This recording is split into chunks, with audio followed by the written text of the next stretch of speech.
ओम तत्सत श्रीकृष्ण प्रसन्न सार्थ एकनाथी भागवत अध्याय 2 श्लोक 37।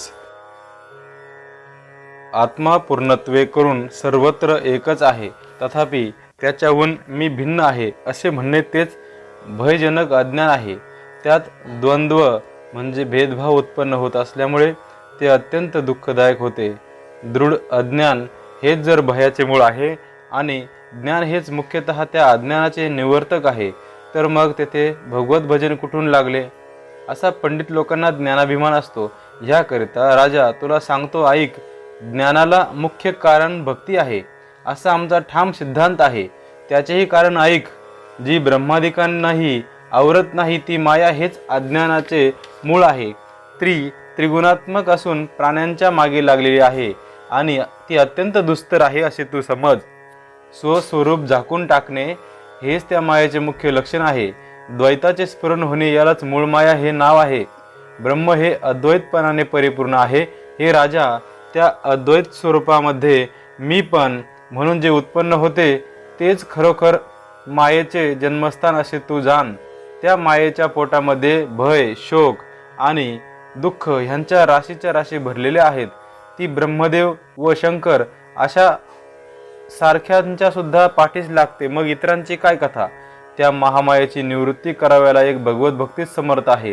गीतेमध्ये प्रत्यक्ष श्रीकृष्णांनी अर्जुनाला असेच सांगितले आहे। भगवत भक्तीचे ते वचन मामेव ये प्रपद्यन्ते मायो मेता तरन्ति ते। ह्याचा अर्थ माया म्हणजे भगवंताची शक्ती होय, तिची निवृत्ती करावयाला भगवत भजनच पाहिजे। त्या ठिकाणी अन्य उपाय चालवायचे नाहीत। भगवंताचे भक्त असतात तेच हरीची माया सुखाने तरून जातात। हरीचे भक्त हरी भजनानेच हरीची माया सुखाने तरून जातात। हे आपल्या अंतःकरणातील गुह्य स्वतः श्रीकृष्णांनी अर्जुनामुळे प्रकट केले। मायेच्या अंगाचा हाच गुण मोठा आहे की ती जीवाची दृष्टी स्वरूपापासून विन्मुख करते आणि द्वैत भावाने बलाढ्य होऊन सदा सर्व काळ भ्रमाची त्रिपुटी दृश्य दर्शन द्रष्टा अशी भावना वाढवित असते। द्वैताचे भान हे भयाचे जनक व माया ही द्वैताची जनक असे तू जाण। अशा त्या मायेचे निवर्तक ब्रह्मज्ञान होय असे ज्ञान संपन्न साधू संत सांगतात। पण असे श्रेष्ठ जे ब्रह्मज्ञान ते भक्तीचे पोचके मूल आहे हे लक्षात ठेव। भगवत भजन केले नाही तर मायेला परावृत्त करणारे ब्रह्मज्ञान त्यांनाही कधीच प्राप्त व्हावयाचे नाही। वेदशास्त्र संपन्न असले आणि त्यांनी जर भगवत भजन केले नाही तर मायेला परावृत्त करणारे ब्रह्मज्ञान त्यांनाही कधीच प्राप्त व्हावयाचे नाही। शब्दज्ञानाची व्युत्पत्ती ही लौकिक वाढवायला समर्थ होईल, पण मायेची निवृत्ती करणारे ज्ञान मात्र हरिभक्तीशिवाय कधीही प्राप्त व्हावयाचे नाही। हरिगुणांची रसाळ कथा तीच ब्रह्मज्ञानाची खरी जननी होय। हरिनामाचा गजर ऐकला की माया ही जीव घेऊन पळते, पण माया पळू लागली तरी तिला पळता येत नाही, कारण हरिनामाच्या धाकाने ती जेथल्या तेथे विरूनच जाते। याकरिता हरीची माया ही हरिभक्तांना बाधू शकत नाही। हरिनामाची शक्ती काही विलक्षण आहे, तिच्या पुढे मायेचा जोर चालत नाही। म्हणून हरिभक्त आहेत त्या सुखाने मायेला तरून जातात असे प्रत्यक्ष श्रीपतींनी सांगितले आहे। सलोकता, समीपता, स्वरूपता व सायुज्यता या चारही मुक्तींना भगवत भक्ती आपल्या मांडीवर वाढविते। अशी भक्ती जर अनन्य भावाने केली नाही तर शास्त्रज्ञ लोकांना मुक्ती कधीही मिळवायची नाही। हरिभजनाला जे विमुख होतात त्यांच्यापुढे द्वैत सदा सर्व काल उभे असते। त्यांच्या ठिकाणी महाभयासह दुःखदायक प्रपंच दृढत्वाने वाढतच राहतो। ज्याप्रमाणे एकाएकी दिशाभूल झालेला मनुष्य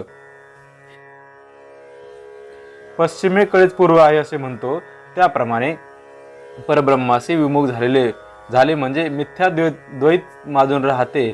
द्वैताच्या भेदरूप विहिरीतून संकल्प विकल्पांचे झरे सुटतात आणि जन्म मरणाचा पूर येऊन त्यात सरसहा ब्रह्मांड गोळ बुडून जातो।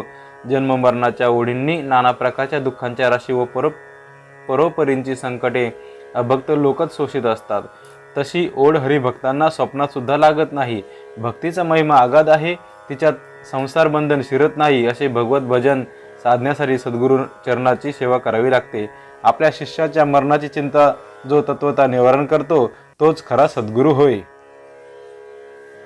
त्याशिवाय इतर प्रकारचा गुरुपणा तो केवळ मंत्रतंत्रोपदेशापुरताच समजावा। मंत्रतंत्राचा उपदेश करणारे गुरु घरोघर आयते असतात, पण शिष्याला जो सद्वस्तू परत पोचवितो त्याला श्रीकृष्ण हे सद्गुरू मानतात. गुरुच देव, गुरुच माता पिता, गुरुच आत्मा व ईश्वरही तोच. गुरु हा सर्वथैव परमात्माच आहे. तात्विक दृष्टीने पाहिले असता गुरु हा परब्रह्मच आहे. गुरुच्या उपमेला शोभेचे जगात पाहाव्यास गेले असता दुसरे काहीच मिळणार नाही. गुरुचा महिमा आगाध आहे. भाग्याशिवाय त्याची भेट व्हावायची नाही. निष्काम पुण्याच्या राशी व निश्चिम वैराग्याची जोड पदरी असावी. तशीच नित्यानित्य विवेकाची आवडही उत्पन्न व्हावी. तेव्हाच सद्गुरु कृपा साक्षात हातास चढते. सद्गुरु कृपा हातास चढली की भक्तीचे भांडार उघडते. तेव्हा तिच्यापुढे कलिकाल सुद्धा पळत सुटतो. तेथे भवभय ते बिचारे काय करणार. गुरुला मायबाप म्हणावे तर ती बिचारी एकाच जन्मापुरती असतात, पण गुरु हा खरोखर जन्मोजन्मींचा मायबाप असतो. अधोद्धारापासून जन्म देणारे ते लौकिक माता पिता होत, पण अधोद्धाराचा स्पर्श न होऊ देणारा म्हणजे गर्भ चुकविणारा जो सद्गुरू तोच शिष्याचा खरा मायबाप होय.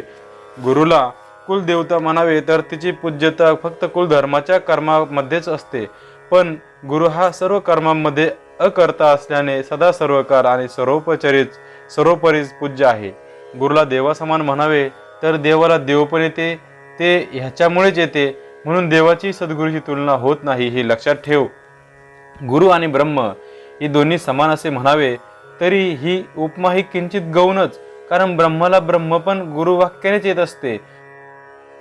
अद्वैत्वे करून मात्र ते सद्गुरूशी समान होईल. ह्याकरिता गुरुची थोरी अगाध आहे, तिला उपमा नाही, ती निरुपम आहे. ब्रह्माच्या ठिकाणी ब्रह्मत्व, प्रमाण, प्रमा, प्रमेय इत्यादी वाक्य महिमा गुरुची आहे. ब्रह्म हे सर्वांचे प्रकाशक आहे, पण सद्गुरू त्याचाही प्रकाशक आहे, म्हणून गुरुहून अधिक पूज्य असे दुसरे कोणीच नाही. ह्याकरिता हे राजा, गुरुला खरोखर मनुष्य भावनेने कधीही पाहू नये. अशा भावार्थ बुद्धीने राहिले तर सत्शिष्याची सहजच चित्तशुद्धी होते. गुरुचरणावर ज्यांची निश्चिम भक्ती असते त्यांचे मनोरथ देव पूर्ण करतो, कारण गुरुची आज्ञा देव सुद्धा पाळतो. गुरुच्या वाक्याने देव जडमुडांचाही उद्धार करतो. ब्रह्म भावनेने जे गुरुची सेवा करीतात त्यांचा देवही आज्ञाधारक होतो. त्यांना जो निस्वरूपाचे सुख सदा सर्वदा पुरवितो, अशी ही गुरुमर्यादा देवही उल्लंघन करीत नाहीत. गुरुची आज्ञा स्वतः देव मानतो व गुरुही देवाला थोरपणा चढवितो, म्हणून ते उभयताही अभिन्न भावाने भावार्थी लोकांना तारक होतात. अंतकरणात सद्भाव नसता बाहेरून जे भक्तीचे सोंग करीतात ते आपल्या भावनेस अनुसरून संसारात नाना प्रकारांनी गटांगळ्या खातात. ते मनुष्यत्वाला मुक्तात, आत्मत्वाला दुरावतात आणि ब्रह्मप्राप्तीलाही ठकवतात. दंभाने हरिभक्ती कधीच उपजत नाही. येथे शुद्ध भाव वाचून परमार्थ कधीच हाताला लागत नाही. साऱ्या साधनामध्ये सद्भाव हाच श्रेष्ठ साधन आहे, हे तू लक्षात ठेव. कोरड्या खांबाच्या ठिकाणी सद्भाव ठेवतात तेथे देवाधिदेव प्रगट झाला. मग सद्गुरू तर स्वतः प्रत्यक्ष परब्रह्म आहेत. ह्याकरिता गुरु भजना परता भजावयाला दुसरा सोपा मार्ग नाही. खरोखरच ज्ञान भक्ती म्हणून जी काही म्हणतात ते सर्वथा सद्गुरू भक्तीच आहे. गुरुहून ब्रह्म श्रेष्ठ असे म्हटले तर गुरुत्वाला कमीपणा येतो. असा विषम भाव धरला तर शिष्याच्या ठिकाणी ब्रह्मसाम्य उपजणार नाही. आम्हाला सद्गुरू तोच परब्रह्म आहे अशा प्रकारचा सप्रेम निजभाव ठेवणे हेच उत्तमोत्तम गुरुसेवा होय. अशा सेवेच्या योगे म्हणजे अशा निजभावाने शिष्य स्वतः परब्रह्म होतो. अशाच गुरुसेवेने प्रल्हाद द्वंद्वातीत झाला व नारद परब्रह्माशी ऐक्य पाहून निजानंदाने गात नाचत देवदानवांच्या स्थानामधून विहार करीत असतो. अशीच गुरुसेवा करीत असता ऋषाची गर्भव्यथा टळली. त्याचे गर्भदेव स्वस्ता झाला. आपल्या भक्ताला त्याने संसाराची व्यथा होऊ दिली नाही. अशा अभिन्न भावनेने जे सुबुद्धिमंत गुरुचरणांना बसतात ते जनार्दनाला आवडते होतात. त्यांना तो संसार भावनेला स्पर्शू देत नाही. गुरु व ब्रह्म दोन्ही एकच आहेत. तसाच शिष्यही तदात्मक म्हणजे तत्स्वरूप आहे. जे कोणी भेदभावाने भिन्नता मानतात ती माईक होत असे कवी सांगतो. श्लोक 38. ज्याप्रमाणे कोणी एखादा मनुष्य निजला असता स्वप्नामध्ये जगाची कल्पना करतो, त्याप्रमाणे पुरुषाला जो प्रपंच दिसतो तो खरोखर नसताना मिथ्याच भासतो. मनुष्य झोप घेत असला म्हणजे स्वप्न पडते. तो जागा होऊन मनोरथ चिंतन करू लागला की एकी एक असूनही त्याला नसलेले जनवन दिसू लागते. किंवा आसन घालून जो मूर्तीचे चिंतन करतो त्याला ध्येय, ध्याता, ध्यान, उपचार इत्यादी नसतेच कल्पित भासू लागते. ज्याप्रमाणे धन लोभ्याचे धन नाहीसे झाले तरी त्याची वासना काही धनधान्याला सोडित नाही. त्याचे मन द्रव्याचे स्मरण करू लागतात. द्रव्य लोभाने पूर्ण वेळे होऊन जाते. मन स्वतः जरी द्रव्य नव्हे तरी ते द्रव्याच्या खजिन्याची आठवण करते व स्मृतिलोप होऊन मोहाने वेडेपेसे होऊन बसते. त्याप्रमाणे मोहाने पूर्ण ग्रासले म्हणजे मिथ्या देहादी द्वैत भासू लागते. ते अहमभावाने खरे मानले की संसाराचे भय अचूक येऊन अंगावर आदळते. भवभयाचे मुख्य कारण आपली मनकल्पना होय हे लक्षात ठेव. त्या मनाचा निरोध करावयाला सद्गुरूचे वचन व त्याच्या ठाई दृढ निष्ठा हेच पाहिजे. हे लक्षात आणून जे कोणी ज्ञाते सत्शिष्य असतात ते गुरुवाक्यावर विश्वास ठेवून विवेक व वैराग्य ह्यांच्या बळाने आपल्या मनाला आवरून ठेवतात. राजा, ते आवरावयाचे हातोटे कसे असते तो प्रकार तुला थोडक्यात सांगतो. सद्गुरु वाक्य हे आत्मबोधाने मनाला सावध करीत असते. सद्गुरूवर व त्याच्या वचनावर दृढ निष्ठा ठेवल्याने चंचलपणाने विषय चिंतन करीत असता म्हणजे पाहते ते ब्रह्मार्पणच होत जाते. विषयाचा स्वार्थ धरून मनाने जो जो पदार्थ घ्यावा तो सारा परमार्थच होतो. असे गुरुकृपेच्या अनुग्रहाचे सामर्थ्य आहे. जमिनीच्या भयाने जो पळू लागेल त्याला जो जिकडे जाईल तिकडे जमीनच भेटते असे झाले म्हणजे येणे आणि जाणे आपोआपच बंद पडते व एकाच ठिकाणी तो थांबतो. त्याप्रमाणे मनाला एक वर्म दाखवून द्यावे, ते हेच की ते जे पाहिल ते ब्रह्मच आहे असे केले म्हणजे तो जे कर्म करावयाला लागेल तेथे पुरुषोत्तम सहज प्रगट होईल. अशा प्रकारे गुरुपदेशाच्या अनुभवाच्या प्रभावाने इंद्रिय वृत्तीच्या उसळ्या नाहीशा होतात व ब्रह्मरूप अधिष्ठानाशी ऐक्य होऊन बाह्य प्रवृत्तीला अखंड कुलूप ठोकल्याप्रमाणे होते. अशा रीतीने बाह्य कर्माचे नियमन केले असता मनाचा द्वैत भ्रम मोडतो आणि बाहेर सुद्धा परब्रह्मरूप चिदाकाश सर्वत्र भरून राहते. अशा प्रकारच्या भजनाने मनाचा निरोध केला असता त्या भक्तांना कल्पांत काळाचेही भय राहत नाही. ते निर्भय होऊन खुशाल फिरत असतात. पण ही अगाध निष्ठा भोळ्या भाबड्यांना पूर्णपणे साधत नाही. ह्याकरिता दुसरे एक सोपे साधन सांगतो, ते ऐक. श्लोक 39. भोळे भाविक लोक तरावायला मुख्य कारण चित्तशुद्धीच आहे. हरीचे जन्म, कर्म आणि गुण अत्यादराने श्रवण करावेत. चुकलेला पुत्र सापडल्याची वार्ता आई जितक्या उत्कंठतेने ऐकते तितक्याच उत्कंठेने जीवाचे सार्थक करणारी हरिकथा श्रवण करावी. हरीचे जन्म करणे व कर्मे व गुण अनंत आहेत. ते सारे ऐकाव्यास कसे मिळतील असे म्हणाल तर सांगतो की लोकप्रसिद्ध जे पुराण असेल तेवढे तरी पूर्ण श्रद्धेने ऐकावे. पुराणामध्ये पुष्कळ देव सांगितलेले आहेत, तेही सारे ज्याच्या चरणाला लागतात. वेदांनी व पुराणांनीही ज्याला वंदन केले आहे तो चक्रपाणी असा श्रीकृष्णच समर्थ म्हणजे श्रेष्ठ आहे. त्याचे अत्यंत अद्भुत असे जे जन्म व परमार्थयुक्त जी कर्मे भगवंताने आपल्या मुखाने सांगितली आहेत ती ज्ञानप्राप्तीकरिता श्रवण करावी. परंतु जे पुराण श्रवण केले त्याचे मनन केल्याशिवाय ते व्यर्थ होते. याकरिता श्रवण केलेल्यांचे नीट मनन करीत असावे. मोल देऊन जी गाय घ्यावी तिचे दुभते आपण खाल्ले तर तो विषयभोग होतो, पण तीच दान देऊन टाकले तर ती परमामृताचे दुभते म्हणजे मोक्ष देते. तद्वत जे श्रवण करावे ते मननानेच परमपावन होते. तीच त्याची म्हणजे श्रवणाची उपेक्षा केली तर परिणामी ते निष्फळ होते. हरीचे नाम कानात पडले असता कित्येकांच्या ते मुखातून बाहेर पडते तर कित्येकांच्या ह्या कानातले त्या कानातून निघून जाते. परंतु हरीचे नाम कानावर पडताच ते त्यांच्या अंतःकरणात शिरते. त्याचे सारे पाप धुतले जाऊन तो हरीच्या चरणी लिगटून जातो. ह्याप्रमाणे सदा सर्वकाळ श्रवणाच्या ठिकाणी मननयुक्त श्रद्धा ठेवली म्हणजे विकल्पाची कधीही बाधा न होता चित्तवृत्ती आपोआपच शुद्ध होते. ह्या प्रकारे मननयुक्त श्रवण केले असता पूर्णानंद उचंबळू लागतो आणि त्या आनंदाच्या भरात तो हरिकीर्तन करू लागतो. ज्ञानमुद्रा पदबंधयुक्त हरीचे अगाध चरित्रे कीर्तनामध्ये गाऊन त्यांचे ते विवेचन करू लागले म्हणजे परमानंद ओसंडू लागतो. ज्याला जन्म नाही त्याच्या जन्मांचे वर्णन करतात, ज्याला कर्म नाही त्याची कर्मे म्हणजे लीला गातात व ज्याला नाम नाही त्याच्या नामाचे संकीर्तन करून प्रेम भराने डुलत असतात. सोहित साधण्यासाठी लौकिकाची लाज सोडून देऊन आवडीने अत्यंत निर्लज्ज होऊन निशंकपणाने नाचत असतात. कीर्तनाच्या योगाने दोषांचे निर्दलन होते. जप तप निराश होऊन जातात. यमलोक ओस पडतो व तीर्थांची आशा निष्फळ होते. यम नियमांना उपवास पडतात. योगाभ्यास मरावायला टेकतो. कीर्तनाचा गजर होऊ लागला की श्रीकृष्ण परमात्मा नाम मात्रे करूनच सर्व दोष नाहीसे करतो. कीर्तनाचा गडगडाट सुरू झाला की जिकडे तिकडे आनंदच दुमदुमून राहतो. श्री विष्णू आनंदाने डुलवायला लागतो व त्या आनंदाच्या भरात शंकर तर तांडव नृत्य करू लागतो. ह्याप्रमाणे हरिकीर्तन हे मनाला अत्यंत समाधान देणारे आहे. हा भक्तीचा राजमार्ग आहे. ह्या मार्गात स्वतः चक्रपाणी संरक्षण करीत असतो. तो चक्र घेऊन त्याला म्हणतो की भक्ताच्या ठिकाणी तुझं काम काय? मला तर जगामध्ये शत्रूच नाही, पण भक्तांचा द्वेष करणारा असतो त्याचा मी आपल्या शस्त्राने नाश करतो. चक्राने अभिमानाचा चेंदा करतो. गदा ही मोहममतेला छेदून टाकते. शंखाने आत्मबोधाला जागृत करतो आणि कमलाने सदा सर्व काळ आपल्या भक्तांची पूजा करतो. चक्रपाणी जेथे संरक्षण करणारा असतो तेथे भवभयाची कथा वार्ताही उरत नाही. श्रीहरी स्वतः कीर्तिवंतांचे कीर्ती गाणाऱ्यांचे संरक्षण करीत असतो. ज्यांना कथा श्रवण करवत नसेल किंवा हरीचे कीर्तन येत नसेल त्यांनी रामकृष्ण गोविंद असे नामस्मरण करावे. अच्युत या नामाची ख्यातीच अशी आहे की ते गरजेले असता कल्पांतीही च्युती म्हणजे अधोगती होऊ देत नाही.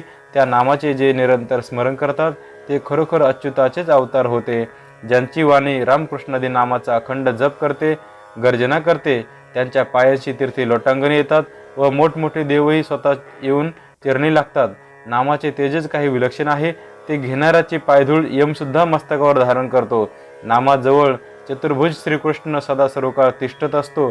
नामाच्या प्रभावापुढे भवभय ते बिचारे किती. नामापुढे या वयाला कळीकाळाचे तोंड काय लागले आहे. नामाची जेवढी शक्ती आहे तेवढी त्रैलोक्यात पापसुद्धा नाही. हे जनक राजा, नामापाशी खरोखर चारही मुक्ती आहेत हे तू लक्षात ठेव. हे राजा, नीट लक्ष देऊन ऐक. नामापेक्षा सुगम असे दुसरे साधन नाहीच नाही असे पक्केपणे जाण. श्रीधराच्या नामाचे जन्मांचे व कर्मांचे श्रवण घडले की पामराचाही उद्धार होतो. ह्याकरिता शास्त्रवेत्ते पुरुष हरीची लीला ही कल्याणकारक आहे म्हणून वर्णन करतात. असा भक्तियोग ज्यांच्या अंतःकरणात बांधतो त्यांना जाणतेपणाचा ताठा राहत नाही. अहम ममतेचा पांग टाकून देऊन ते निसंगपणे हरिकीर्तन करीत संचार करीत असतात. हरिकीर्तीचे श्रवण व हरिनामाचे स्मरण केले असता सप्रेम भक्ती वृद्धिंगत होते आणि भक्ताला देहाचे भानच राहत नाही. राजा, तीही स्थिती सांगतो ऐक. श्लोक 40. हरिनामाचे व गुणकीर्तनाचे वर्णन जागृतीमध्ये तर निरंतर आवडतेच, पण स्वप्नातसुद्धा ती स्थिती झाली म्हणजे हरिभक्ती उत्तम प्रकारे मनात ठसली म्हणून समजावे. अशा रीतीने भक्तियुक्त होऊन ज्याचे व्रत जसजसे दृढतर होत जाते तसतसे त्याचे चित्त अधिकाधिक द्रवून हरिनाम कीर्तीविषयींचा प्रेमा अद्भुत रीतीने वाढतो. परमप्रिय असा जो आत्मा तोच हरी. त्याच्या नामकीर्तीचा अत्यंत हर्ष व नित्य नवी आवड या योगे अंतर्बाह्य हरीच प्रगट होतो. एखाद्या संकटामध्ये मायलेकांची ताटातूट व्हावी आणि पुष्कळ काळ लोटल्यावर अकस्मात गाठ पडावी त्यावेळी तो मुलगा हंबरडा फोडून आईला मिठी घालतो आणि हुंदके देऊन ओक्साबोक्शी रडू लागतो. त्याप्रमाणे भक्तीच्या पेठेत जेव्हा जीवाची व शिवाची भेट होते आणि आत्मसाक्षात्काराने मिठी पडते तेव्हा त्या संधीत अनिवार्य रडे कोसळते. परमात्म्याला आलिंगन दिले जाते. त्या योगे अनिवार्य हुंदके येऊ लागतात व प्रेमाने परिपूर्ण झाल्यामुळे रोमांचित होऊन मोठमोठ्याने उसासे टाकून तो रुदन करू लागतो. लगेच खदखदा हसतो व म्हणतो की अहो, मी तर माझ्यामध्येच आहे, चुकलो, भेटलो असे म्हणणे हे आपलेच वेळेपण असे मनात आणून तो हसावायलाच लागतो. मी तर अखंडितपणे स्वतः सर्वत्र भरलो आहे. पूर्ण अभेदामुळे मी अनादी आहे, तसाच आहे. याप्रमाणे मी अव्यय असता जन्मलो व मेलो असे म्हणत होतो. याची आठवण करून मान डोलवून डोलवून तो हसूच लागतो. दोराला साप समजून घाबऱ्या पळताना अडखळतो व पडतो. तोच त्या दोराला ओळखून आपल्या आपणच हसू लागतो. तद्वत संसार हा मिथ्या असून देहभाव समूळ खोटा आहे असे असता मला नसती ममता व अहंभाव होता की हो म्हणून हसतो. धन्य ते गुरुवाक्य, तेच मला तारक झाले. देहात असून मी विधीही बनलो. माझे चारही देह मिथ्या झाले की हो झाले अशा अनुभवोद्धाराने गर्जना करू लागतो. तो म्हणतो, धन्य धन्य ती भगवत भक्ती की जिने चारही मुक्तीही मिथ्या करून सोडल्या. परमात्मा तो मीच हे निश्चित आहे अशा उल्हासाच्या गजराने त्रिभुवनही दणांदून सोडतो. धन्य ते भगवंताचे नाम, त्या नामाने मला नित्य निष्काम करून सोडले. भवभ्रम समूळ मिथ्या ठरला. ह्याप्रमाणे मोठमोठ्याने गर्जना करून हाक फोडतो. आता त्रिभुवनात दुसरे काहीच नाही. जे जे दिसते ते मीच मी, तो एक मीच आहे असे बोलून मोठमोठ्याने हाक फोडतो. ज्याच्या योगे दुर्धर असा भवबंध नाहीसा होऊन गेला त्या सद्गुरूच्या स्तवनामध्येच आपली अलौकिक वाणी गरजवितो. अहो, हा संसार मिथ्या झाला, जन्ममरणाचा अभाव झाला, कळीकाळाचा ठावच पुसून गेला असे म्हणून हाक फोडतो. अशा एकावर एक हाका अपूर्व रीतीने मारू लागतो. लगेच आत्मसुखाचे गाणे गातो आणि स्वानंदाने डोलत राहतो. जीवलगाची गोड कथा स्वतः सांगू लागले असता तृप्तीच होत नाही, त्याप्रमाणे आत्मानुभवाने हरीला गाऊ लागले म्हणजे काही केले तरी पुरेच वाटत नाही. त्याचे गायन श्रवण करताना ज्ञानी श्रोता सुखरूप होतो. मुमुक्षला त्याचे गाणे ऐकून प्रेमाचे भरते दाटून येते. याप्रमाणे तो गाऊ लागला असता पदोपदी ते सुख दाटून येते आणि हर्ष पोटात मावेनास झाला म्हणजे तो निजानंदाने अलौकिकपणे नाचू लागतो. दुजेपणाचे काम सोडून लौकिकाची लाज टाकून देऊन तो अहमभावाशिवाय सहज आनंदाने मोठ्या गमतीने नाचतो. जो विकत दारू घेऊन दारू पितो तो सुद्धा दारूच्या गुंगीत गातो आणि नाचतो. मग ज्याने ब्रह्मानंद रस सेवन केला तो कह्यात कसा राहणार. ह्यासाठी ब्रह्मानंदाच्या उन्मादात लौकिक सोडून तो स्वतः गात व नाचत असतो. लोक त्याला वेडा म्हणतात. हे बोधाचे वर्म पंडितांना सहसा कळत नाही. राजा त्याला एका भगवंता वाचून दुसरा लोकाचार दिसतच नाही. त्यांच्या निजबोधाची कथा सांगतो ऐक. श्लोक 41. स्वानंदाच्या बोधाने आणि ब्रह्मोन्नादाच्या परमानंदाने तो जो पाहू लागतो तो त्याला हे चराचर पूर्णानंदाने भरलेले आणि स्वानंदाने दुमदुमलेच दिसते. पृथ्वी, आप, तेज, वायू, आकाश ही सर्व त्याला साक्षात हरिस्वरूपच दिसू लागतात. भूतांच्या किंवा महाभूतांच्या प्रतिभेचे भिन्न भिन्न कोंब त्याला सारे अभिन्न एक रूपच भासू लागतात. ज्याप्रमाणे दुसरी सामग्री न मिळविता केळीचा कोंब फळे व पाने ह्या रूपाने विकास पावतो, त्याप्रमाणे परिस्थिती राजा परब्रह्म हे भूतभौतिकात्मक रूपाने प्रगट होते किंवा स्फटिकगृहाच्या भिंतीवर कोरण्याच्या हत्याराने हत्ती, घोडे व सैन्य इत्यादी करून काढलेली चित्रे आतील दिव्यामुळेच अगदी हुबेहूब दिसतात. त्याप्रमाणे तेजपुंज असे सूर्यचंद्रादिक किंवा लखलखणारे अग्नी व नक्षत्रे यांच्यातील लखलखितपणा व प्राण्यांच्या नयनातील तेज ही सर्व आत्मज्योतीनेच सतेज दिसतात. जाळण्याच्या दारूचे पदार्थ गंधक, स्वरमीठ, कोळसा वगैरे युक्तीने मिश्रित केले म्हणजे बाण, फुलभाज्या, नळे वगैरे मधील अग्नी हा फुलासारखा दिसू लागतो. त्याप्रमाणे परब्रह्म हे आपल्या लीलेने सूर्यचंद्राकार होऊन नानात्वाने भासते. पृथ्वी स्वतः सिद्ध गंधरूप आहे, पण तो सुगंध, कस्तुरी इत्यादी पदार्थांमध्येच प्रकट होतो. त्याप्रमाणे भगवंताची सत्ता ही सर्वत्र आहे, पण ती सात्विकामध्ये अंतकरणाच्या सत्ववृत्तीमध्ये अतिशय स्पष्ट दिसते. म्हणून सात्विकाच्या ठिकाणी जे सत्व असते ते भगवत तत्व आहे असे समज. सत्वस्थ वृत्तीच्या लोकांना सत्वामुळेच महत्व व हरिरूपाने मान्यता प्राप्त होते. पृथ्वी भोवती जलाचे आवरण आहे, त्याला चतुसमुद्र असे म्हणतात. त्याप्रमाणे 10 दिशांमध्ये असलेले देवाचेच अंग दिशा ह्या नावाने बोलले जाते. पूर्व, पश्चिम इत्यादी जे प्रकार आहेत ते 10 दिशांचेच भाग होत. ते देवाचेच अंग त्या रूपाने श्रीरंगच मूर्तिमंत भासतो. गवत, दुर्वा, दर्भ, झाडे ही पाहून हेही श्रीहरीचेच केस आहेत असे तो म्हणतो. आपल्या अंगात सर्वत्र समहरिरूप असताही न ओळखणाऱ्याला हे सर्व विषमच दिसते. आपली बोटे मोजू लागले म्हणजे ज्याप्रमाणे ती वेगळी वेगळी आहेत असे वाटते, पण ती मूळची साऱ्या आपल्या एका अंगाला अखंड चिकटून राहिलेली असतात. त्याप्रमाणे वन, वेली, दर्भ, अरण्य इत्यादी पाहून हे सर्व हरीचेच स्वरूप आहे असे तो म्हणतो. हे सारे तो ऐक्य भावानेच पाहतो, त्याला त्यात निराळा अंश दिसतच नाही. पूर्वी दुर्वा काय, झाडी झुडपे काय किंवा रानवेली काय, ही अनंत कोटी केसांची पंक्ती हरीच्या अंगावर वाढलेली आहे आणि तिला श्री हरीच्याच स्वरूपाने शोभा आली आहे असे तो म्हणतो. वडाच्या पारंब्या ज्याप्रमाणे लोंब सुटून निरनिळ्या वाढतात तरी त्या वडाच्याच झाडाच्या असतात, त्या वटत्वाला मोकल्या असे म्हणता येत नाही. त्याप्रमाणे चैतन्यापासून हे नद्यांच्या रूपाने अनेक ओघ निघालेले आहेत. त्यातही ओतप्रोत चैतन्यच भरलेले आहे आणि त्या चिद्रूपानेच निरंतर वाहत असतात. किंवा चंद्रबिंबातील अमृत जसे बिंबात बिंबरूपच होऊन असते, त्याप्रमाणे भगवंतामध्ये संसार भासतो व तो भजन विश्वासाने भगवद्रूपच होतो. अशा प्रकारे सृष्टीतील वेगवेगळे भाग पाहताना जसा उल्हास वाटतो तसा यच्च यावत जग देवच पूर्णपणे नटला आहे असा त्याला अनुभव येऊ लागतो. यासाठी तो सर्व प्राणीमात्रांच्या ठिकाणी असा काही लीन होऊन जातो की समुद्राच्या पाण्यामध्ये जणू काय मिठच अंशांनी मिळून गेले आहे. त्या स्थितीत तो मुंगीला पाहून तेही हरी स्वरूपच समजून वंदन करतो. हे तर काय, पण एखाद्या माशीला पाहून सुद्धा तेही भगवंताचे स्वरूप म्हणून अन्य भावाने शरण होऊन लोटांगण घालतो.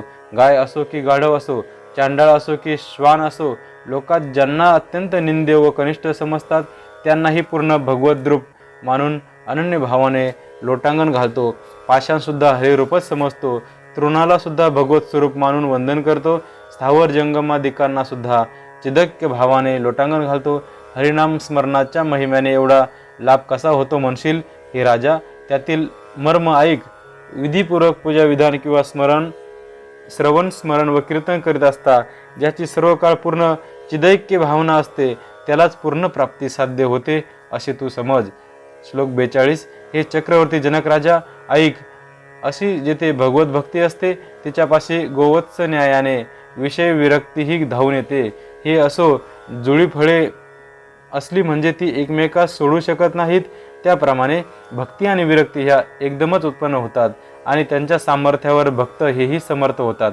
जेथे भक्ती आणि विरक्ती या सहस्थितीने नांदू लागतात तेथेच पूर्ण प्राप्ती ही सदा सर्व काळ दासीसारखी राबते.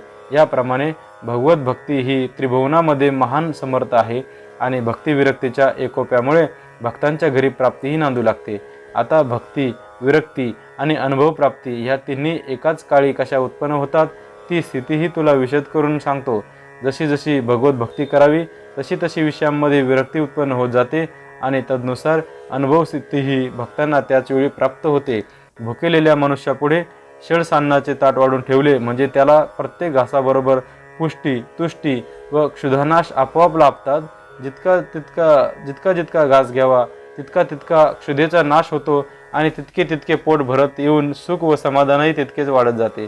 पुष्टी, तुष्टी व क्षुधानाश ही तिन्ही जशी जेवणाऱ्याला जेवणामध्ये एकदमच प्राप्त होतात त्याप्रमाणे भगवत भजनामध्ये भक्तीचे त्रिकूट म्हणजे भक्ती, विरक्ती व अनुभव प्राप्ती ही तिन्ही एकदमच उत्पन्न होतात. हे राजा, सद्भावाने भगवत भक्ती केली असता भक्ती, विरक्ती आणि भगवत प्राप्ती ही तिन्हीवरील न्यायाने एक समयावत छेदे करून प्राप्त होतात असे तू जाण. भक्ती म्हणजे सर्व प्राणीमात्रांच्या ठाई सप्रेम भावना आणि प्राप्ती म्हणजे अपरोक्ष साक्षात्कार अर्थात भगवत रूपाची अनिवार्य स्फूर्ती होय. आता विरक्ती म्हणजे असे की माझी स्त्री, माझा पुत्र, माझा देह इत्यादी जो ममकार व अहंकार असतो तो जेथे समूळ मिथ्या होऊन जातो. राजा, ह्याचेच नाव विरक्ती असे तू समज. अशा प्रकारे भजनाच्या पोटी भक्ती, विरक्ती आणि भगवत प्राप्ती ही त्रिपुटी ऐक्य भावाने सद्भक्ताच्या ठिकाणी भजन दृष्टीमुळे एकाच वेळी उत्पन्न होते. यासाठी राजा स्वहिताकरिता अवश्यमेव हरीची भक्ती करावी, तेणेकरून हटकून भगवत प्राप्ती होते असे संहारार्थ कवी पुढील श्लोकात सांगतो. श्लोक 43. ह्याप्रमाणे सदा सर्वदा जे सर्व भूतांच्या ठिकाणी अनन्य भक्ती करतात ते भक्ती, विरक्ती व भगवत प्राप्ती अनायासे प्राप्त करून घेतात. हे राजा, हरिभक्ती हे एक उत्तम अंजन आहे. ते सद्भक्त आपल्या नेत्रात घालून आपल्या भजनरूप महायोगाने भगवत स्वरूपाचा ठेवा आपलासा करीतात. ऐक्य भावनेने जी निज भक्ती केली असता सर्वोत्कृष्ट पूर्ण शांती प्राप्त होते आणि तिच्या योगे असत वस्तूंची निवृत्ती होऊन भक्तांना ब्रह्मानंद रूप भगवंतांची पूर्ण प्राप्ती होते. म्हणून भगवत भक्त हे मोठे धन्य होत. ते इंद्रियाशी वावर असूनही विषयांविषयी विरक्त असतात. ते देहधारी असून विधीही असतात आणि हरिभजनाच्या योगे नित्य मुक्त होऊन राहतात. भक्त एकनिष्ठेने भगवत भक्ती करीत असता तिच्या भरात ते मुक्तीचीही इच्छा करीत नाहीत, तरी पण त्यांच्यापाशी सदा सर्वदा चारही मुक्ती दास्य करीत असतात. हा भगवत भक्तांचा महिमा निरुपम आहे, त्याला उपमा नाही. एकनिष्ठेने पुरुषोत्तमाचे भजन करून ते श्रेष्ठ अशा परमात्मा पदाला पोचलेले असतात. अशा प्रकारची भगवंताची श्रेष्ठ भक्ती आणि भक्तांना होणारी भगवत प्राप्ती ऐकून चक्रवर्ती जनक राजाच्या चित्ताला मोठे आश्चर्य वाटले. धन्य धन्य भगवत भजन असे म्हणून आनंदाने कवीला तो लोटांगण घालू लागला. तेव्हा त्याचा कंठ भरून येऊन हुंदके आवर्तनासे झाले. सर्वांगावर रोमांच उभे राहून अश्रूंनी नेत्र भरून आले. आनंदाचा घाम फुटून अंग थरथर कापू लागले व तो क्षणभर तटस्थ होऊन राहिला, पण लगेच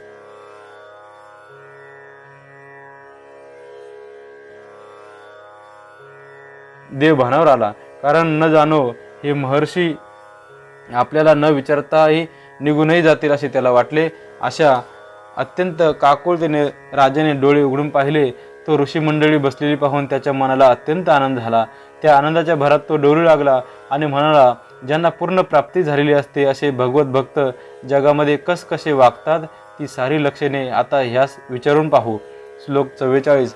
भक्ताला पूर्ण प्राप्ती होणे सुगम आहे हे ऐकून राजाला अतिशय संतोष झाला. म्हणून तो भक्तांच्या लक्षणांचा अनुक्रम व समूळ मर्म विचारू लागला. जनक राजा म्हणाला, महाराज मुनिवर्य, पूर्ण प्राप्ती करून घेतलेले जे भगवत भक्त असतात ते जगामध्ये वागतात तरी कसे, ती त्यांची सारी लक्षणे माझ्या कानावर घालून माझे कान अलंकृत करा. भक्तांची लक्षणे हे एक प्रकारचे अलंकारच आहेत. ते घालून माझे श्रवण भूषणयुक्त करा. ती सारी लक्षणे जर लक्ष लावून श्रवण केली तर आपणही भगवंताला प्रिय होऊ.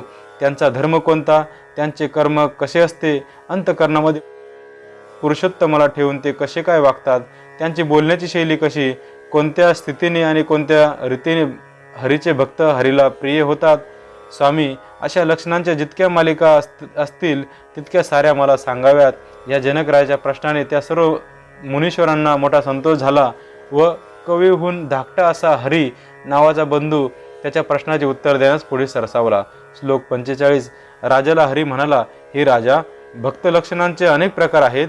कोणी दिगंबर म्हणजे नम्र स्थितीमध्ये राहतात आणि कोणी आपला आश्रम धर्म पाळून आपल्याच आचाराने वागतात. कोणी सदा सर्वदा स्वस्थ पडूनच राहतात, तर कोणी उन्मत्तासारखे वर्तन करतात. कोणी सर्व काळ गातात व नाचतात, कोणी मौनच धरून राहतात. कोणी हरिनामाचा घोष करीत असतात, कोणी आपली कर्मेच टाकून देतात. कोणी प्राणीमात्रांविषयी दया ठेवून दानधर्म करीत राहतात व कोणी भजनाचा नियम धरून राहतात. अशा भक्तांच्या स्थिती पुष्कळ आहेत. त्या साऱ्या सांगणे शक्य नाही. ह्याकरिता हे राजा, त्यापैकी मुख्य आहेत त्या थोडक्यात तुला सांगतो. सर्व भूतांमध्ये भगवंत भरलेला आहे असे पाहणे हेच पूर्ण प्राप्तीचे मुख्य स्वरूप व साधन आहे. हाच पूर्ण भक्तीचा निज गौरव आहे. अशा अभिप्रायाने हरी बोलतो, मीच भगवत स्वरूप असून सर्व भूतांमध्ये मीच व्यापलेलो आहे. माझ्यामध्येच सर्व भूते आहेत आणि सर्व भूतांमधील भूतात्मा मीच असून परमात्मा तो मीच आहे. असे जे पूर्णत्वाने मी पण असते त्यानेच आत्माभिमान वाढतो व तो खरा निर्भिमान सहज होतो. राजा ते शुद्ध लक्षण सांगतो, ऐक. शुद्ध भक्ताचे मुख्य लक्षण असे आहे की प्रत्येगात्माच आपण, प्रत्येगात्मा म्हणजे अवस्थात्रय साक्षी चैतन्य हेच मी आहे असे वेदांताचे निजगुह्य. ते सुद्धा गौण समजून त्यांची भावना पूर्णपणे अशी झालेली असते की सर्व प्राणीमात्रांमध्ये भगवंत आहे आणि सर्व प्राणीमात्र भगवंतामध्ये आहेत. प्राणीमात्रांमध्ये असणारा असा जो परमात्मा तोच मी आहे असे म्हटले म्हणून काही मीपणाचा दोष येत नाही. सर्व प्राणीमात्रांमध्ये भगवंत आहे आणि भगवंतामध्ये सर्व प्राणीमात्र आहेत असे जो मानतो आणि हे सारे जो आपल्याच देहामध्ये पाहतो तो स्वस्वरूपच बनून राहतो. तो भक्तांमध्ये अत्यंत श्रेष्ठ, तोच भागवतामध्ये वरिष्ठ. त्यालाच उत्तमत्वाचा मान देऊन श्रेष्ठ अवतार समजतात. योग्यामध्ये अग्रगणी तोच, ज्ञानामध्ये शिरोमणी तोच आणि सिद्धांमध्ये मुकुटमणी तोच असे स्वतः श्रीकृष्णाने सांगितले आहे. तुपाच्या कण्या असतात, त्या तुपाहून जसे निराळ्या नसतात त्याचप्रमाणे पंचमहाभूते व भौतिक पदार्थ प्राण्यांचे शरीराधिक हे सर्वव्यापक परमात्म्याहून कधी भिन्न होत नाही. हे राजा, उत्तम भक्तांची स्थिती ही अशा भावनेची असते असे तू निश्चयाने जाण. आता मध्यम भक्त कसे भजतात त्यांची ही भजन पद्धती ऐकून ठेव. श्लोक 46. ईश्वर हा उत्तमोत्तम, त्याचे भक्त हे मध्यम, अज्ञानी हे अधम आणि द्वेषी हे अत्यंत पातकी असे तो मानतो. ईश्वरावर मात्र त्याचे शुद्ध प्रेम असते. भक्तांशी फक्त स्नेह असतो. अज्ञानी असतील त्यांच्यावर कृपा असते आणि भूतांचा द्वेष करणारा असतो त्याची तो निरंतर उपेक्षाच करतो. हे राजा, मध्यम भक्तांची भक्ती ती अशा रीतीची असते हे ध्यानात ठेव. आता प्राकृत भक्तांची स्थिती कशी असते तेही तुला सांगतो. श्लोक 47. पाषाणाची मूर्ती हाच देव, तेथेच ज्याची सारी भक्ती. पण भक्त अथवा संत पाहून एक केसभरही देह वाकून देत नाही. अशा ठिकाणी साधारण लोकांना कोण विचारतो? त्यांना स्वप्नातसुद्धा कधी सन्मान मिळवायचा नाही. ह्याप्रमाणे प्राकृताचे भजन असते. अशा अज्ञान स्थितीमधील जो भक्त असतो तोच मुख्य प्राकृत भक्त होय. त्याच्या मूर्तीचा भंग झाला म्हणजे देवाचा अंत झाला असे तो समजतो. अशा प्रकारे 3 प्रकारचे भजन करणारे लोक तुला सांगितले. पण उत्तम भक्ताची लक्षणे केवळ अपूर्व असतात, ती सांगावयास माझे मन अगदी उत्सुक झाले आहे. श्लोक 48. इंद्रिय विषयांचे सेवन करीत असतात तरी ज्यांच्या चित्तामध्ये सुख दुःख उत्पन्न होत नाही, कारण विषय मिथ्या आहेत असे ते मानतात, तेच खरोखर उत्तम भक्त होत. मृगजलामध्ये ज्याने स्नान केले त्याचे स्नान झाले तरी तो कोरडाच असतो, त्याप्रमाणे भोग भोगण्यामध्येही जे अलिप्त म्हणजे अभोक्ते असतात तेच पूर्ण व उत्तमोत्तम भक्त होत. उत्तम भक्त विषय सेवन करतात असा सामान्य लोकांचा बोलवा अथवा समजूत असते, पण त्यांना माहीत नसते की तशा भक्तांना विषयामध्ये विषय स्फूर्तीच नसते. त्यांचे त्यागणे व भोगणे दोन्ही मिथ्याच असतात. स्वप्नामधील केळे अतिशय गोड लागले होते म्हणून जागे झाल्यावर तो तेच खावयास मागू लागला तर ते हातालाही लागत नाही आणि तोंडातही जात नाही. त्याप्रमाणे विषय संघात हरिभक्त अलिप्तच असतात. विषयभान जर इतके मिथ्या आहे तर त्यांनी त्यांचे सेवन तरी का करावे असे प्राकृत लोक म्हणतात. त्याचे उत्तर असे की प्रारब्ध कर्म मोठे बलवत्तर असते, तेच त्यांना विषय भोगण्यास भाग पाडते. परंतु मी एक विषय भोगता आहे ही गोष्ट त्यांच्या स्वप्नासुद्धा येत नाही. म्हणूनच उत्तम भागवतपणा खराखुरा त्यालाच बांधला असे समजावे. उत्तम भक्त विषय सेवनात अशा रीतीने वागतात. आता ह्याहूनही एक आगाध स्थिती आहे, तीही तुला सांगतो ऐक. श्लोक 49. देह, इंद्रिये, मन, बुद्धी आणि प्राण हीच बंधाची 5 स्थाने आहेत आणि त्यात क्षुधा, तृषा, भय, क्लेश, जन्म, मरण इत्यादी भरलेले आहेत. या 5ही ठिकाणी अत्यंत कष्ट असतात. ह्यालाच संसार धर्म असे नाव आहे. परंतु श्री आत्माराम आपल्या भक्तांवर सदा सर्वदा प्रसन्न असतो, म्हणून त्यांना भवभ्रम स्वप्नात सुद्धा शिवत नाही. अपरिहार्य क्षुधा लागली म्हणजे अन्नाच्या इच्छेने इतरांचा प्राण व्याकुळ होतो. परंतु भक्त लोक हरिस्मरणात इतके गढून गेलेले असतात की त्यापुढे त्यांना क्षुधेची आठवणही होत नाही. अंतःकरणपूर्वक भगवत भक्ती केली असता भूक व तहान यांची आठवण होत नाही. एवढी थोर प्राप्ती ज्यांना झालेली असते ते खरोखर संसार भयाने घाबरून जात नाहीत. संसाराचे भय मनामध्ये असते आणि त्यांचे मन तर हरिचरणामध्ये रंगून गेलेले असते. मग भयाला कोण मानणार, कारण तेथे मनाला मुळी मनोधर्मच राहत नाही. मनामध्ये द्वैताची भावना उत्पन्न होते व त्यामुळे संसार भय दृढावत जाते. अशा त्या मनामध्ये भगवंताची वस्ती झाली की द्वैतासह वर्तमान भवभयाची निवृत्ती सहज होते. देहबुद्धीमध्ये नाना प्रकारच्या तृष्णा म्हणजे वासना उठतात, पण तीच बुद्धी निश्चय करून हरीचे स्मरण करू लागला की तेथेच पूर्णपणे जळून जाते. त्या बुद्धीत मग जी तृष्णा स्फुरण पावते त्या तृष्णेत सहज नारायण प्रगट होतो. त्यामुळे तृष्णा वितृष्णा होते व पूर्णत्वात विरून जाते. याप्रमाणे भगवत भक्त असतात ते हरिस्मरणाने तृष्णा रहित होऊन जातात. त्यामुळे इंद्रियांच्या क्लेशांपासून ते अलिप्त राहतात. राजा, तूही प्रकार ऐक. कष्ट होण्याचे मुख्य बीज इंद्रियांच्या कर्मामध्ये असते. त्या इंद्रिय कर्मांमध्ये हरिभक्तांना हरिभजनाच्या योगे ब्रह्मस्फुरण पूर्णपणे होत राहते. दृष्टीने पाहावयास जावे तो ते जे दृश्य दिसते त्या दृश्य पदार्थात नारायणच प्रगट होतो. कानाने शब्द ग्रहण करीत असता त्या शब्दाच्या ध्वनीमध्ये व अर्थामध्ये ब्रह्मच पूर्णपणे विराजमान होते. नाकाने अनेक प्रकारचे गंध म्हणजे वास घेताना त्या वासांच्या ज्ञानामध्ये परमेश्वरच प्रगट होतो. त्याप्रमाणे जिव्हा जे रस सेवन करते त्या रसामध्ये स्वाद रूपाने ब्रह्मरसच प्रगट होतो. देहाला काही शीत उष्ण किंवा मृदू कठीण लागले तर त्या स्पर्श ज्ञानाने त्यांच्यात मूळचे चित स्वरूपच पूर्णपणे प्रगट होते. आता हस्तपादादी कर्मेंद्रिय प्रवृत्तीत ही ब्रह्माचीच स्फूर्ती स्फुरत असल्यामुळे घेणे देणे किंवा जाणे येणे इत्यादी इंद्रियांचे चरणवरण आत्मारामच करीत असतो असा त्यांना अनुभव येतो. अशा रीतीने इंद्रिय कष्ट करू लागली असता त्या कष्टांमध्येही आत्मसुख प्रगट होते. जेणेकरून इंद्रियांना उत्तम प्रकारची विश्रांती मिळते. त्याप्रमाणे हरिभक्तांच्या वाट्यास स्वानंदाची पेठच पिकून राहते. इंद्रियांना ज्याच्यामुळे कष्ट घडतात त्याच्यामुळेच त्या इंद्रियांना सुख होते. ही भगवत भजनामधील निजयुक्ती आहे. ह्याप्रमाणे हरिभक्त हरीच्या स्मरणाने नित्य मुक्ती भोगीत असतात. जन्म आणि मरण ही देहाच्याच कपाळी लागली आहेत, पण भक्त हे देहात असून पूर्ण विधीही असतात, कारण हरिचरणांचे ध्यान करता करता ते हरिरूप होऊन जातात. ह्यामुळे भगवत भक्तांना देहाची अहंता कधीच उत्पन्न होत नाही. हे राजाधिराजा, त्या भक्ताच्या पूर्णतेने त्याचे वर्णन सांगतो ऐक. देह हा वाघाने धरला तरी भक्त असतो तो मनात मुळीच डगमगत नाही. वांजेच्या मुलाला सुळी दिल्याप्रमाणे देहाचे मरण आहे असे तो समजतो. पालखीत आपली छाया बसावी असे कधीच कोणाच्या मनात येत नाही, त्याप्रमाणे देहाला मोठी पदवी म्हणजे मान्यता प्राप्त व्हावी असा लोभ भक्तांना स्वभावगत्याच उत्पन्न होत नाही, किंवा देहाला हव्या तितक्या विपत्ती प्राप्त झाल्या तरी भक्ताच्या मनात त्याविषयी कधी खेदही उत्पन्न होत नाही.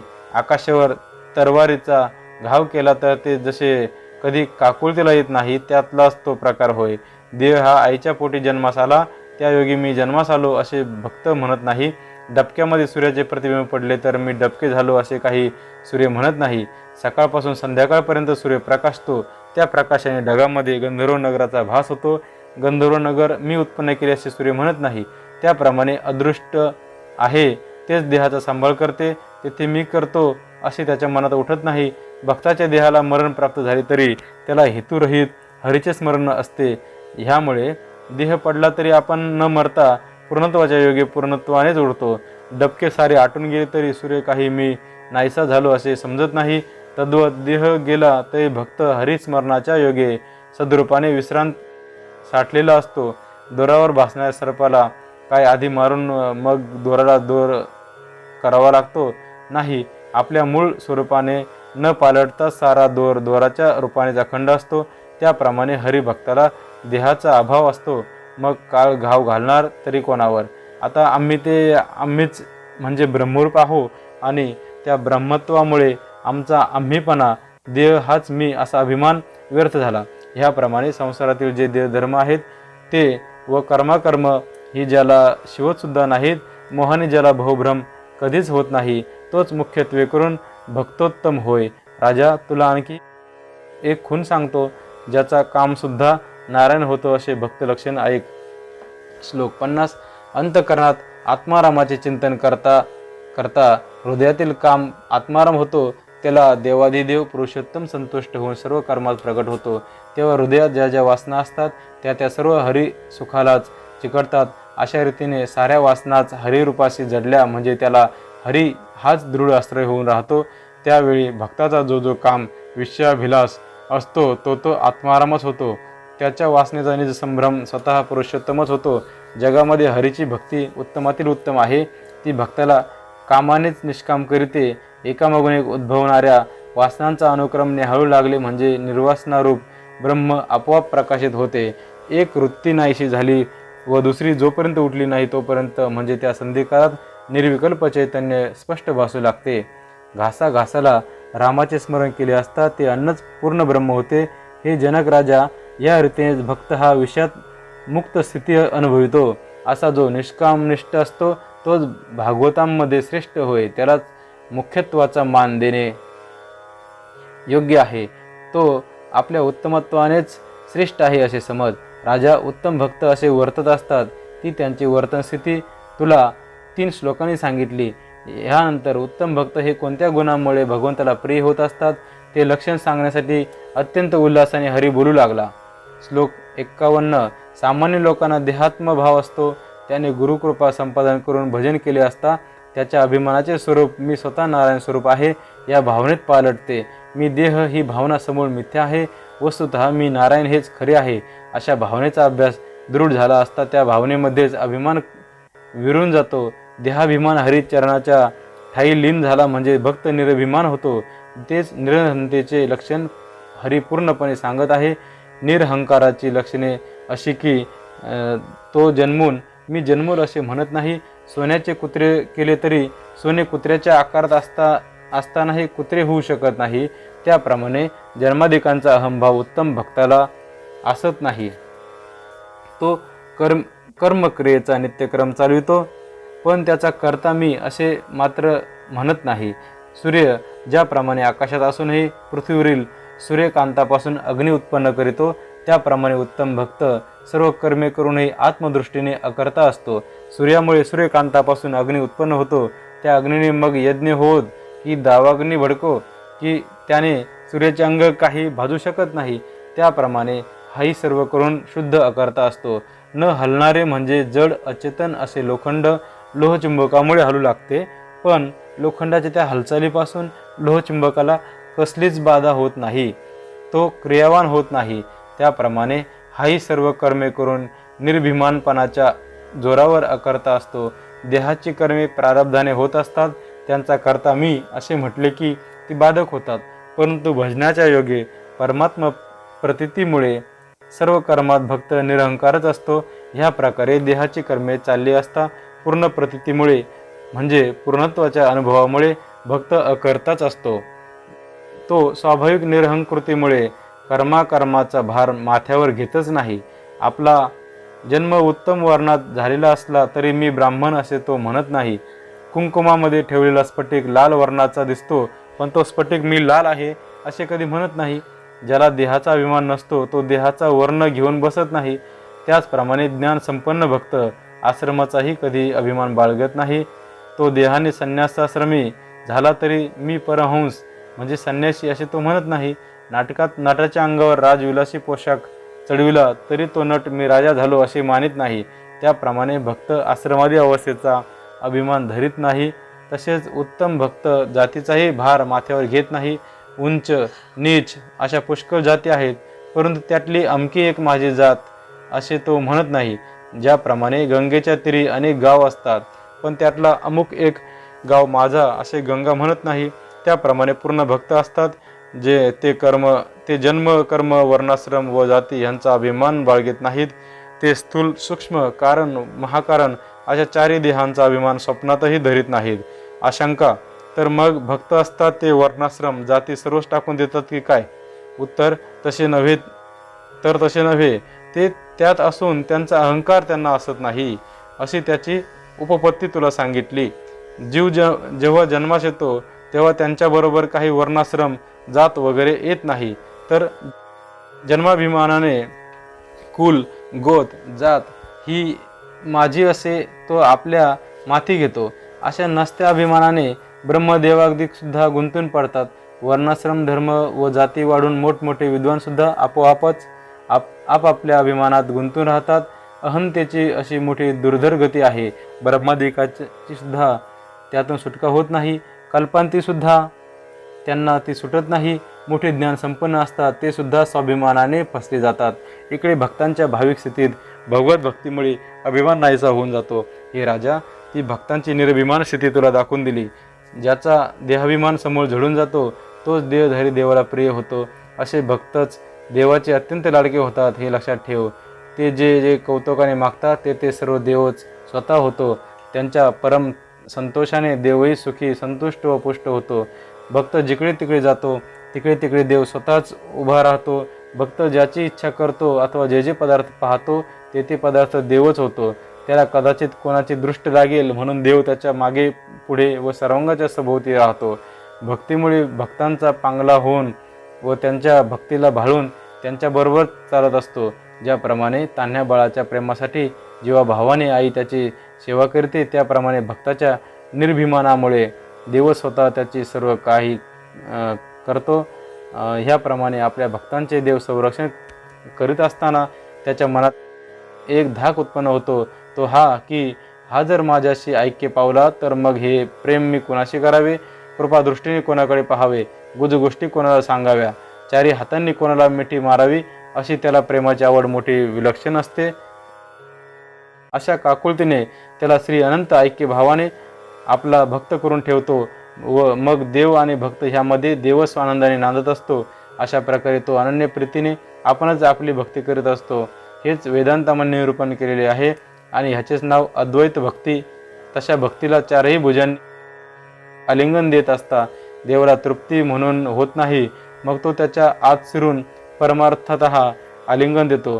हेच खरे अंतर्बाह्य सर्वांगालिंगन होय. याप्रमाणे आलिंगनाचे निमित्त करून भक्ताला आपल्यामध्ये आकर्षण करून घेतो व मग त्याच्या अंतर्बाह्य आपणच अत्यंत प्रेमाने भरून राहतो. देवाच्या आवडीचे स्वरूप मोठ्या नवलाचे आहे. भक्ताला काळाचा घाव लागू नये म्हणून देवादिदेव आपल्या भक्ताचा देवसुद्धा आपणच होतो. असा जो देवाचा अत्यंत आवडता झाला असेल तोच भगवंतामध्ये उत्तमोत्तम होय. अशा प्रकारचा भागवत धर्म पुरुषोत्तमाला वश करून घेतो. अशा उत्तम भक्ताला भेदाची वार्ताही उरत नाही. हे राजा, तीच भक्ताची अभेदभावाची कथा तुला सांगतो, ऐक. श्लोक 52. अद्वैत भजनाच्या योगाने मी आणि माझे किंवा तू आणि तुझे हे ज्यांच्यामध्ये शिल्लक उरत नाही तो उत्तम भक्त मानला जातो। अशा रीतीने ज्याच्या चित्तामध्ये भेद मुळीच उरत नाही, तेथे माझे तुझे हे काहीच राहत नाही, ते तेथल्या तेथेच नाहीसे होऊन जाते।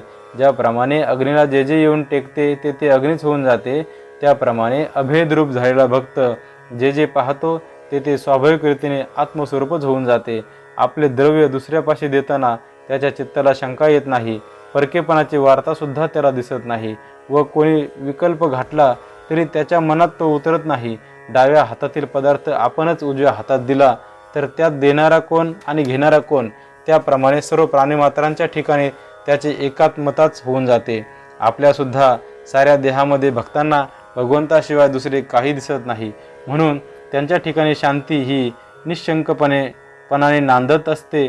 अशा आपल्या समदृष्टी रूप शांतीमध्ये भगवत भक्त क्रीडा करीत असतात, म्हणूनच त्यांना खरोखर उत्तमत्वाची प्राप्ती होते। हे राजा, आता हरिभक्तांची निरपेक्षता सांगतो ऐक। उत्तम भक्ताची कथा सांगताना हरीच्या मनाला अत्यंत उल्हास प्राप्त झाला होता। तो म्हणाला, निरपेक्ष असतो तोच मुख्य भक्त होय, निरपेक्षच खरा विरक्त व निरपेक्षच नित्य मुक्त होय, कारण भगवंत हा खरोखर निरपेक्षच आहे। श्लोक 53।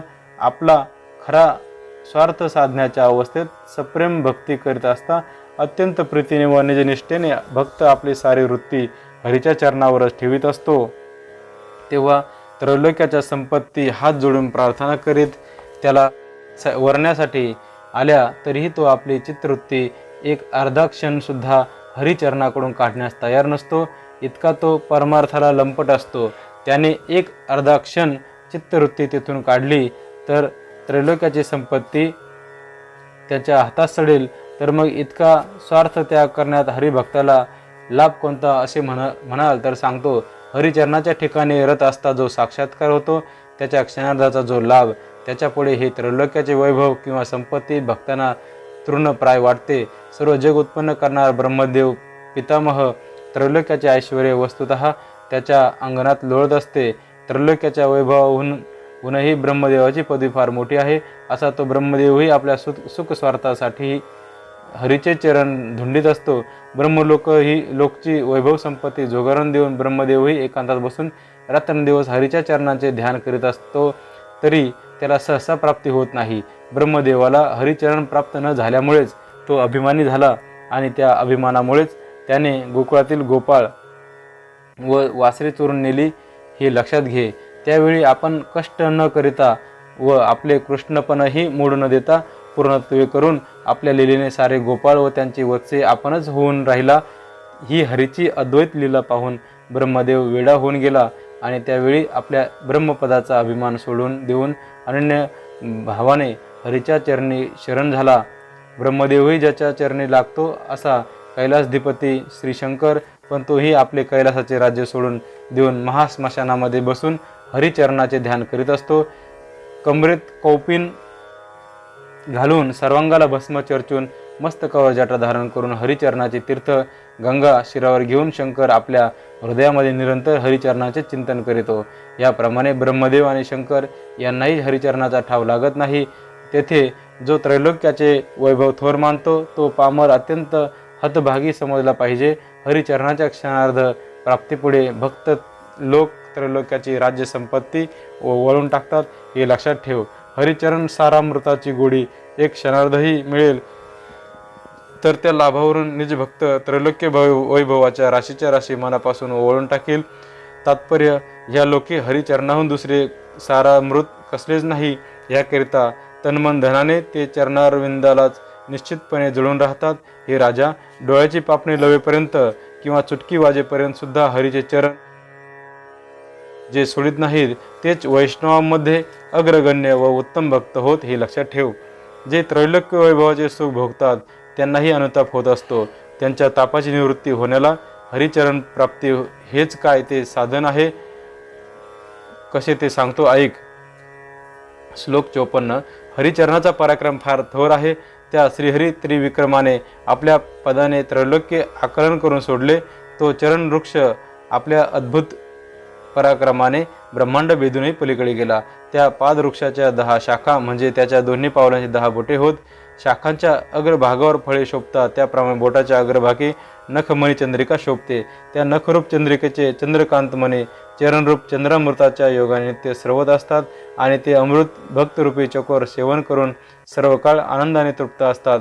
सूर्याची प्रखर दीप्ती जशी चंद्रबिंबात कधीच शिरत नाही त्याप्रमाणे त्यांना कामाधिक त्रिवित्रापाची बाधा त्यानंतर कधीच होऊ शकत नाही.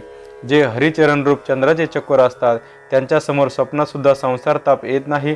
याप्रमाणे चरणाचा अपार महिमा हरी नामक मुनी नवयोग्यांपैकी द्वितीय बंधू मोठ्या आनंदाने वर्णन करू लागला. हे जनक राजा, देहे वैस हरे प्रिय ह्या 51व्या श्लोकाने भक्तांची लक्षणे व भक्तांची क्रिया निश्चितपणे दाखवून दिली. तसेच न यश स्व पर इति ह्या 52 श्लोकाने त्यांची धर्मस्थिती यथातथ्य रीतीने तुला सांगितली. या दृश्य म्हणजे ते कसे असतात, कसे वागतात ह्या 44व्या श्लोकातील तुझ्या प्रश्नाचे उत्तर दिले.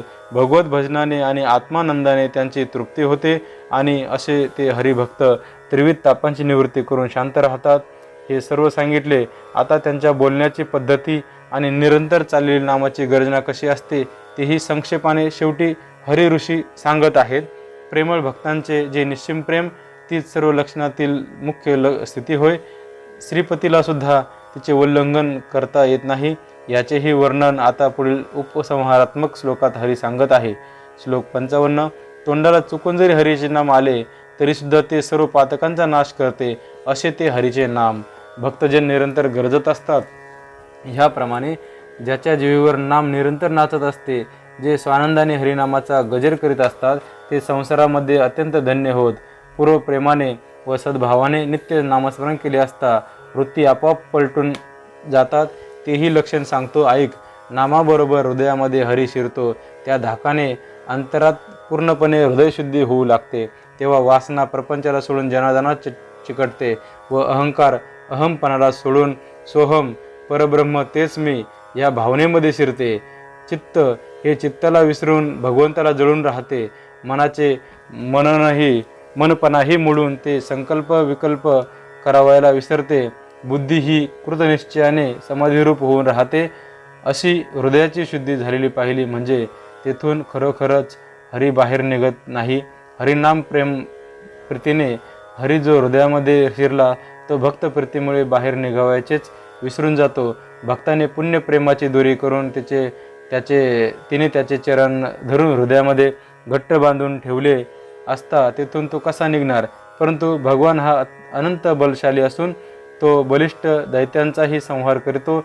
असा तो बलिष्ठ परी हृदय कमलामध्ये कोंडला. ही गोष्ट समूळ मिथ्या असे कोणी म्हणतील तर पहा, जो वाळलेले लाकूडसुद्धा कोरून टाकतो तो भ्रमर कोवळ्या कमलामध्ये प्रेमामुळे गुंतून राहतो. त्यातील केसरलाही तो कुचंबू देत नाही. त्याप्रमाणे भक्ताच्या प्रेमातिशयामुळे हृदयामध्ये श्रीहरी कोंडला जातो. तेथे त्याचे सर्व सामर्थ्य व पराक्रम कुंठित होतात. कारण भावार्थापुढे बळ चालत नाही. मूल बापाच्या पदराला पीळ घालते त्यामुळे बाप जाताना थांबतो. म्हणून तो काय त्याच्यापेक्षा बळाने कमी झाला नाही. तो प्रेमाने भुलून गेल्यामुळे त्याच्याने हलवत नाही इतकेच. त्याप्रमाणे लढीवाळ निज भक्ताचे प्रेम अत्यंत गोड असते. म्हणून तेथून निघाव्याची गोष्ट विसरून श्रीहरी त्याच्या हृदयातच आनंद मानून राहतो. असे ज्याचे अंतःकरण असते त्याला श्रीहरी आपण होऊन कधी सोडित नाही. तसेच तोही पूर्ण प्रेमामुळे हरीचे चरण सोडित नाही. हरीच्या ठिकाणी ज्याची जशी प्रीती असते तशी हरीचीही प्रीती त्या भक्ताच्या ठिकाणी असते. हरीपाशी जे निरंतर अनन्य असतात त्यांच्यापाशी श्रीहरीही निरंतर अनन्य असतो. ह्याप्रमाणे जे श्रीहरीच्या चरणी अनन्य भक्ती धरून राहतात तेच भक्तामध्ये मुख्य होत. हे राजा, वैष्णवामध्ये तेच अग्रगण्य व भागवतांमध्ये उत्तम भागवत तेच हे लक्षात ठेव. ह्याप्रमाणे चारही मुक्तींना गौणपणा आणून जगामध्ये श्रेष्ठ भगवत भक्तीचा जो आश्रय करतो त्या उत्तम भक्ताची स्थिती संक्षेपाने तुला सांगितली. भक्तीचे पूर्ण निरूपण करताना वेदसुद्धा मौनावतात. सहस्रमुखी शेषाचे जीवासुद्धा भक्तीचा महिमा वर्णन करताना थकून जाते. हे राजा, तुला मी एवढा वेळ जी कथा सांगितली ती त्या भक्तीतील एक अंश मात्र आहे असे समज. ह्यावरून तिची परिपूर्णता तुझ्या सहज लक्षात येईल. हरी ऋषीसारखा रसाळ वक्ता उत्तम भक्ताची कथा सांगत असता भक्त भावार्थ ऐकून सर्व लोक अगदी तटस्थ झाले. राजाची गोष्ट तर काय सांगावी, त्याच्या सर्वांगावर रोमांच उभे राहिले आणि त्या प्रत्येक रोमाच्या मुळाशी घाम फुटला. श्रवण सुखाला लुब्ध होऊन तो आत्मानंदाने डोलू लागला. मनामध्ये अत्यंत संतोष पाहून राजा म्हणाला, मुनिवर्य, आपण फार चांगले केले. आपले निरूपणच ऐकून फारच समाधान झाले. पण तेवढ्याने श्रवणाची तृप्ती मात्र होत नाही. हरिमुनींचे भाषण ऐकून राजा मनात म्हणाला, हे सारेच मुनी आत्मानुभव ज्ञानाने परिपूर्ण आहेत. इतकेच नव्हे तर हे सारे उत्तम वक्तेही आहेत. ह्याकरिता ह्यांना निरनिराळे प्रश्न करून साऱ्यांचे भाषण करून श्रवण करूया. अशा पूर्ण श्रद्धेने तो राजा पुढे अनुपम प्रश्न करणार आहे. राजाला कथेची अत्यंत आवड असल्यामुळे पुढे तो फार उत्तम प्रश्न विचारील. ते ऐकताच इच्छा तृप्त होऊन श्रोत्यांना मोठा संतोष होईल. त्या प्रश्नातील गूढ ज्ञान मीही सर्वांस ऐकवीन. संपूर्ण अर्थाने व यथातथ्य रीतीने श्री जनार्दनच माझ्या मुखाने बोलणार आहे. मुरलीमधून अनेक प्रकारचे ध्वनी निघतात, पण ते कौशल्य त्या वाजविणाऱ्याचे असते. त्याप्रमाणे जनार्दनाच्या कृपेने एका हा कवी व ग्रंथकर्ता म्हणून पुढे येत आहे. श्रीकृष्णार्पणमस्तु. दुसरा अध्याय समाप्त.